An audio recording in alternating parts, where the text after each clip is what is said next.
Hey, good morning, everybody. And you know what? As my good friend Bryce always says, you know what time it is. This is Thursday Morning Live. I'm glad that you're here this morning, and I'm excited about our guest and the conversation that we're going to have this morning. We're actually going to talk about entrepreneurship. We're going to talk about core values, intentionality. I always bring that message of intentionality out to you. I want you to understand and really be intentional about what you're doing. Here we are a couple of months into the new year already. And, optimistic you set some goals and had some dreams that you're trying to accomplish this year. Hey, maybe it was just go to the health club every 3 days a week, 4 days a week this year. And has that continued on or has it burned off for you? But, we're going to talk about intentions this morning. Glad that you're here. If you're new to the show, thanks for tuning in. Would love for you to smash the subscribe button if you're on YouTube. Continue to follow us. We're always bringing out great content, great guests, information that's going to help inspire you, help grow your business. If you're on Facebook and you're in the multifamily space, join our Facebook group, Multifamily Unplugged, where we always have something interesting going on. And if you're live with us this morning, throw a chat in the comment box. Let us know where you're from, who you are, and if you have any questions along the way. My guest this morning, though, Jason Wright. Jason is from St. Mary's, Georgia, and we're going to find out where St. Mary's, Georgia is because I'm not real sure about that. His company is Intentionally Inspirational. I love that. What a great name. And he's in the digital marketing space, but we're going to talk about being an entrepreneur. So let me bring Jason in. Hey, Jason, good morning. Morning. Thanks for having Hey, me on, Mike. yeah, thanks for joining in this morning. So, I always like to think about the time zones, right? So, it must be about 9:30 by you, Yep, absolutely. Eastern time. I'm on Pacific time, so it's 6:30. And when I was living in Chicago, it was always 8:30, so that was a little bit easier than 6:30. So, Yep, but absolutely. hey, for all my friends on the West Coast, welcome here this morning. So. Jason, so you know what? One quick question. Where the heck is St. Mary's, Georgia? Yeah, St. Mary's, Georgia. So it's coastal Georgia. It's about an hour and 40 minutes south of Savannah. And my house sits just under a mile from the Florida border. So we're coastal Georgia. Jacksonville's our closest big city, about 25 minutes north of Jacksonville. Okay, interesting. Very cool. Little town, big town? So it's a Navy town. So we've got St. Mm, Mary's, Georgia, that's a little less than 20,000, and it runs right into Kingsland, Georgia, which is about the same size. So it's like a small city, kind of metro, kind of not. And we're kind of on the outskirts of that. We actually found it vacationing last year. And since we huh, built this location independent business, I was like, let's get out of Indiana, where I'm from. Let's go somewhere with palm trees and oceans. So we did. nice. Good for you. Yeah, that's exactly what I just did too. So tired of the snow and the slush and the It's cold old. weather. Yeah, it's a whole different world though. Man, what a culture shock moving across country, right? Oh yeah.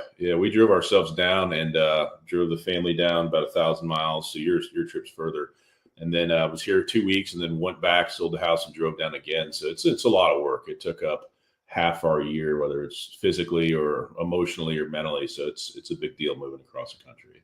Yeah, for sure. Hey, so I always kick this off. I like to ask my guests one question, and I always say I'm going to write a book on this because I have just hundreds of answers to this. But in one word, what best describes you personally and professionally? Yeah, I would say relentless. Mm. And I don't mean that in an intense fashion. I was going to say obsessed, but it sounds worse. But it's kind of the same thing. When I set my goal, when I set my sights on something, I just keep going till I get there. I don't have an off switch for that. I don't have the ability to stop. So that's why I said the word relentless, and hopefully this explanation makes sense. But it's in a good way. It's not in a creepy, crazy, weird way. But I think it allows me to get to the places that I want to go. Yeah, that's awesome. I love that. And I I like the spin you put on it that it's not in a creepy, crazy way because there's those out there too. So hey, I'm a telemarketer just like anybody else, and some guys are just like way too relentless, over the Oh top. yeah, So yep, absolutely. talk about your history a little bit, and your business and what you're doing.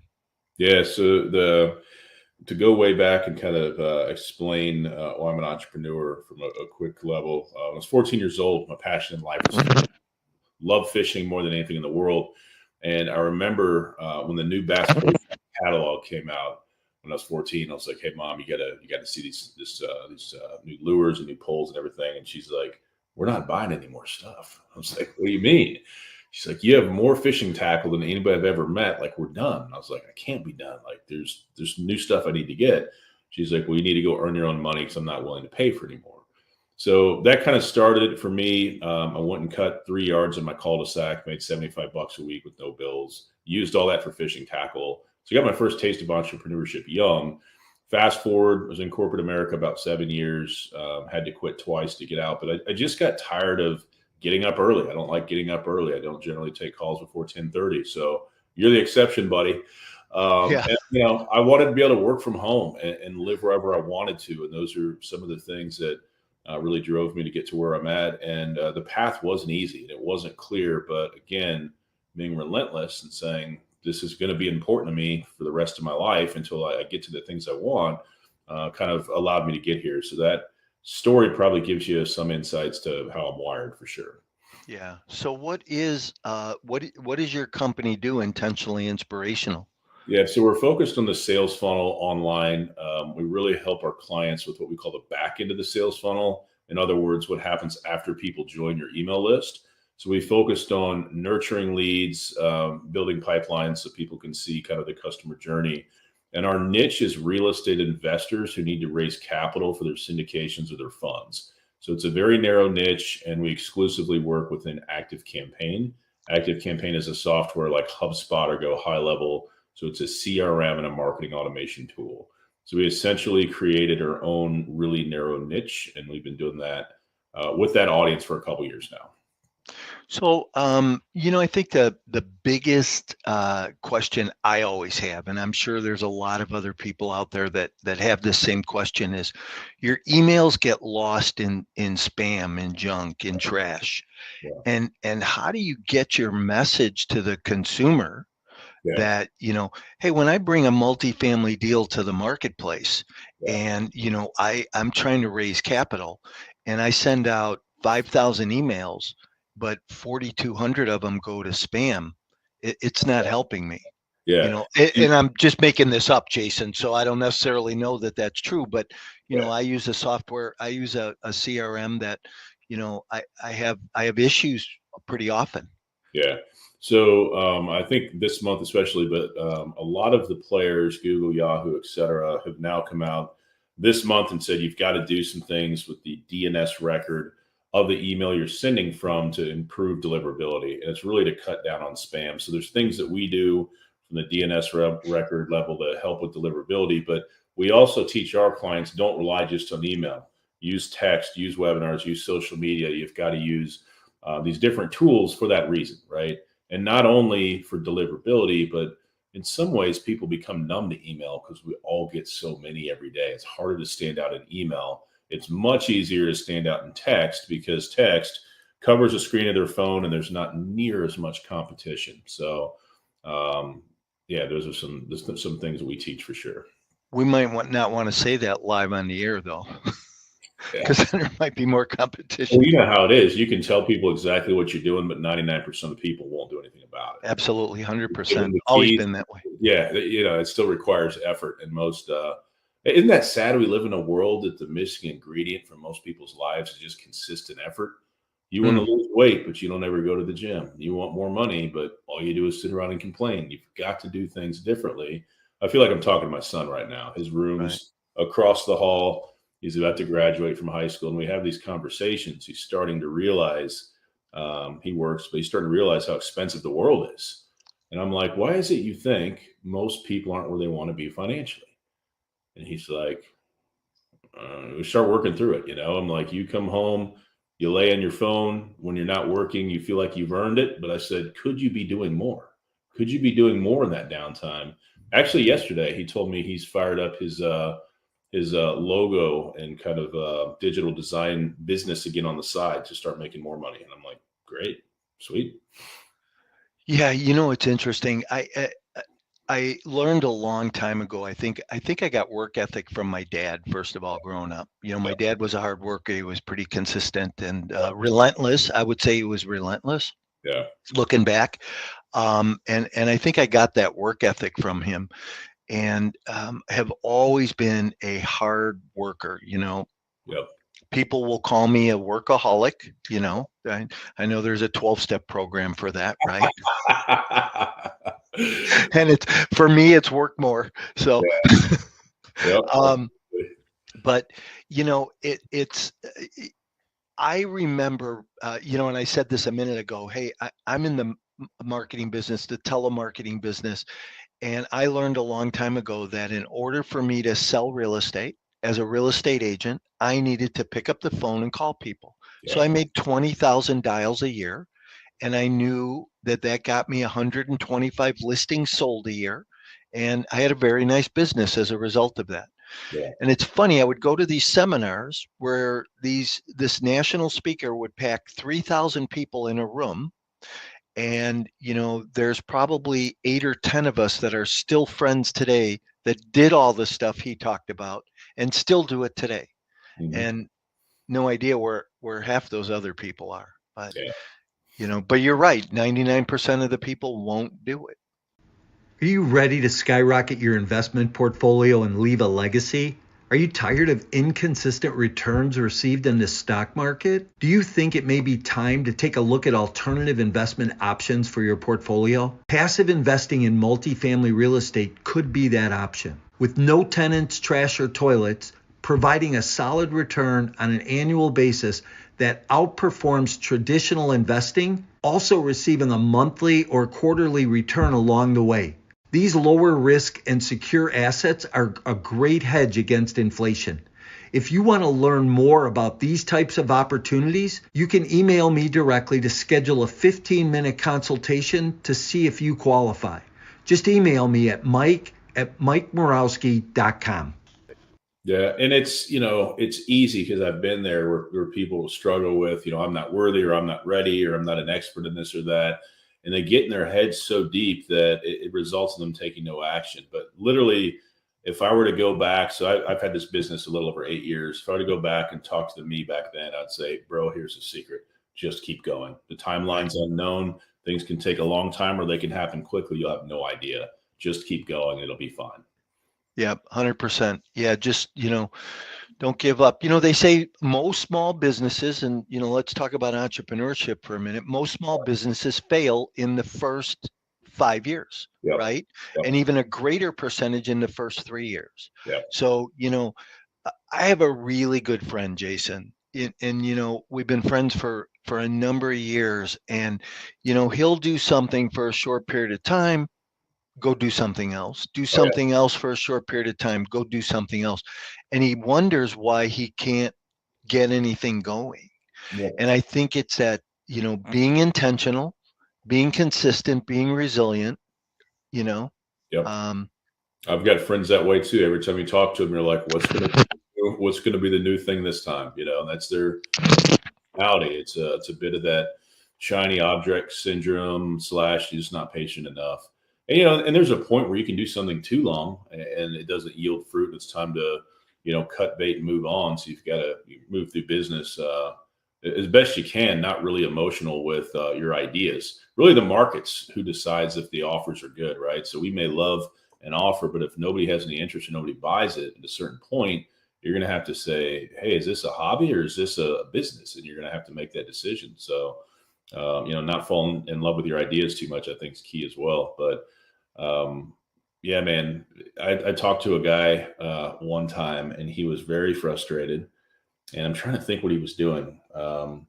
It was some sort of a marketing initiative, right? And he was like, I've done everything I'm supposed to do and it's not working. And I said, I'm just curious, how long have you been doing it? I'll never forget this. He said 2 weeks. And I was like, 2 weeks? I was like, why don't you do it for 9 months straight and then judge how it worked at the end of the 9 months? He's like, I can't do that.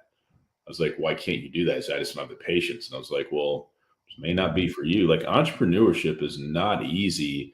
And you really have to enjoy, as weird as it sounds, getting kicked in the face every day, and you got to figure out what kind of entrepreneur you are.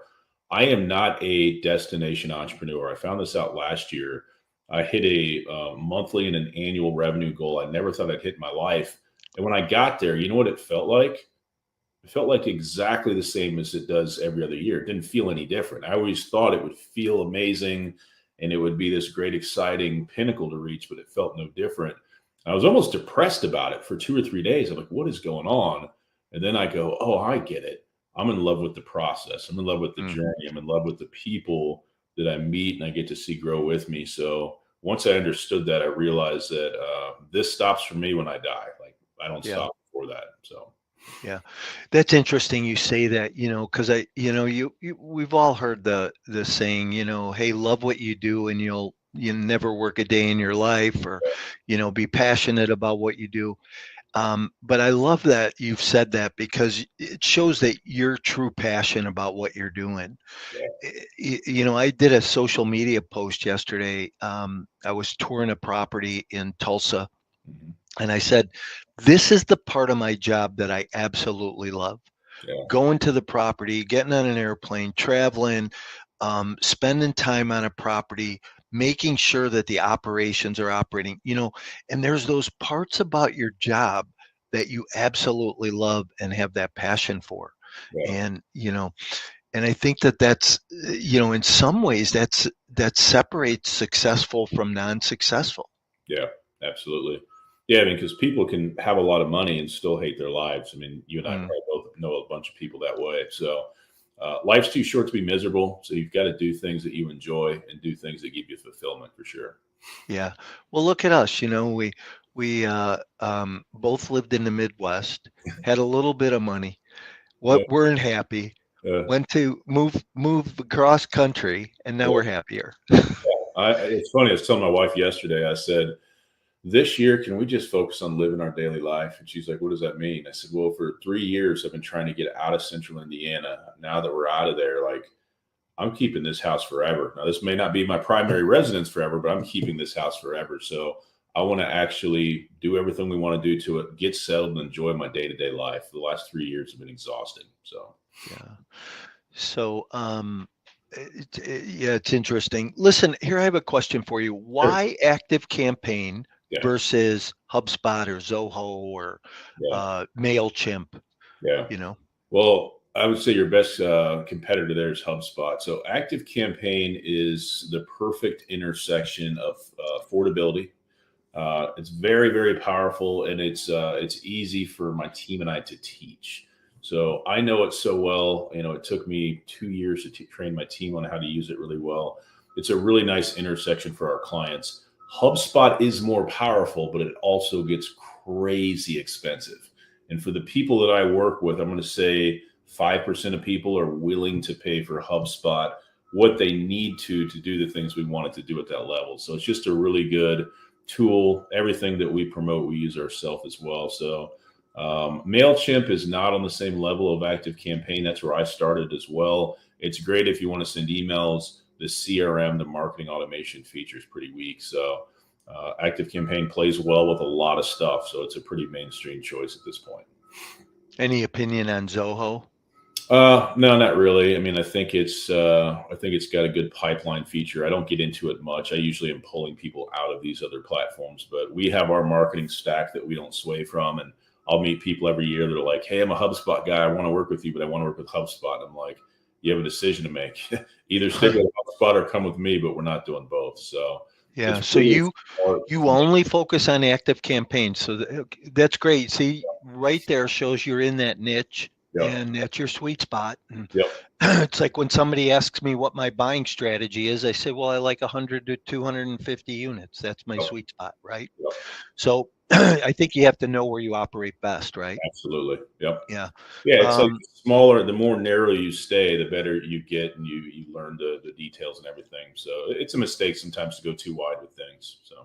So what do you guys do then? Do you teach how to use Active Campaign? You do marketing? Do you write copy? Do you put posts together? Do you do the social media? What Yep. part of the, process do you do? So I'm a capital raiser. How do you help me? Yeah. So again, we focus on what we call the back end of the sales funnel. So what happens after people opt into your lists, right, from your website, your landing pages, whatever. We have a one-time project. We set up an account. We import about 50 automations. We help write the copy by getting some prompts from you and use AI plus a little bit of me. So it's like a cyborg technology. And you'll tweak it and stuff, but it's going to save you a lot of time.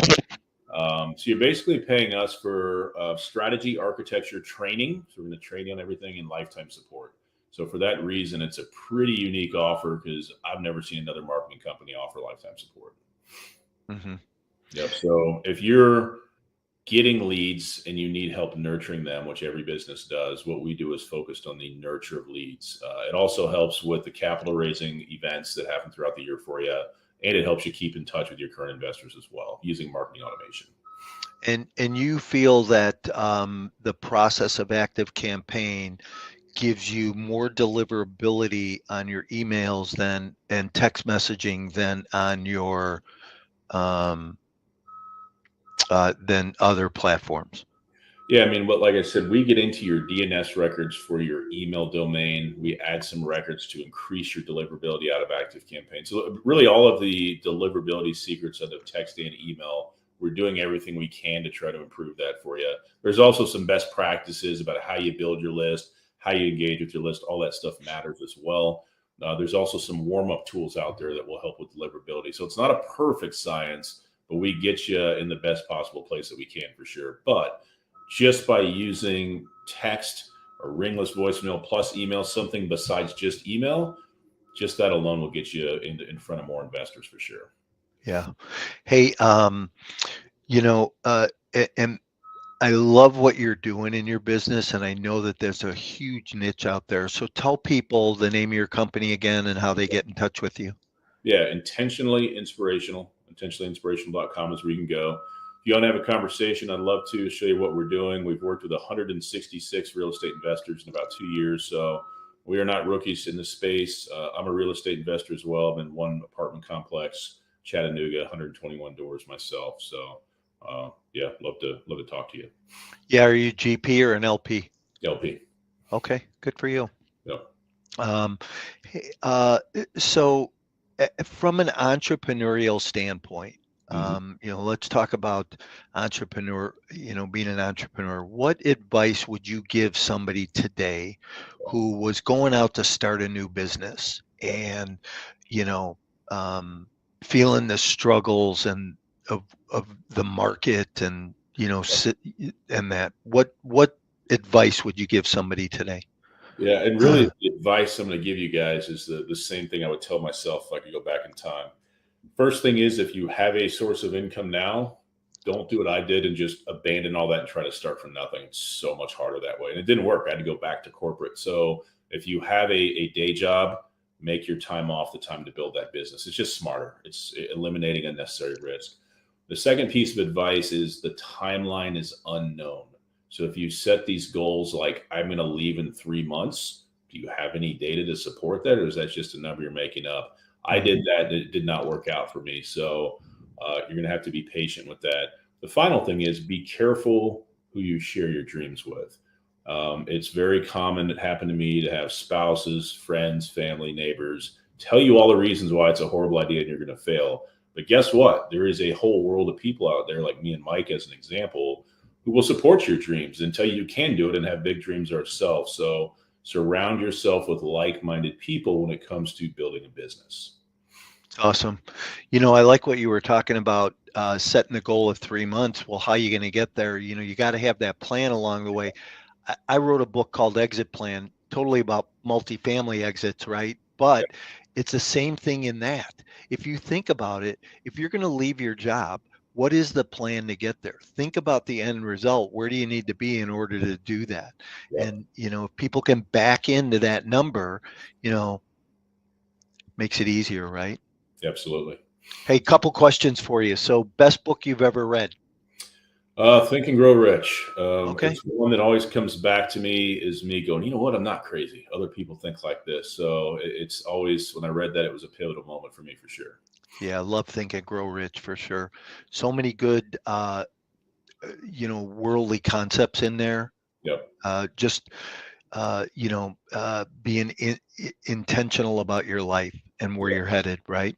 Absolutely. Um, okay, so now that you're living in Georgia, Mhm. best tourist attraction you've seen down there since you've been there? It's interesting. Depends what you want to do. If you like the beach, Amelia Island, Florida. If you like a little bit quieter beach, Jekyll Island. If you want something historic and cool, Savannah. Mm, All of them yeah, have great seafood too. yeah, love seafood. Never been to Savannah, but it's come up in conversation a lot here lately. So sounds Yeah. like you know. All right. Well, listen, I appreciate you being here this morning. Yeah. Any last comments or thoughts?